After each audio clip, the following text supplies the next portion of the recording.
If I asked you, are we living more unnaturally or are we living more naturally these days?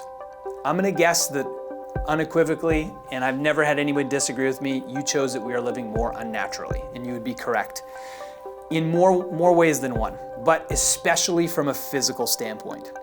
What are we doing during the days here? Most of us are doing too much of this, sitting with poor posture. A lot of us are sitting staring at our iPhones all day, or our iPads, or our devices. We're also sitting and traveling in cars and airplanes and in public transportation. Then we get home and we sit on the couch and watch TV. Unfortunately, this doesn't come without repercussion. When you lack healthy movement in your joints, over time, they will break down way faster than they should.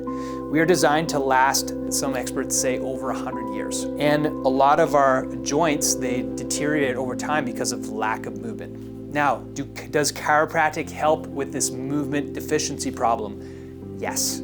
This is the foundation of chiropractic. It helps restore natural movement and healing. So chiropractic adjustments, they restore healthy joint movement to joints like your spine, but also other joints in your body. The ones in your spine in particular are so critical because these ones are the ones that protect what's called your nervous system. So chiropractic adjustments allow your nerves to talk to your tissues, and what happens is it allows your movement to be optimal. When you have optimal movement, that means that you have optimal healing. Therefore, it helps with things like pain, especially back pain, neck and shoulder pain.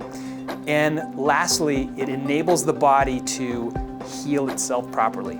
So chiropractic adjustments work to restore movement, to allow your nerves to talk to tissues so your body can heal properly from a natural standpoint, rather than treating it with unnatural solutions like drug and injections.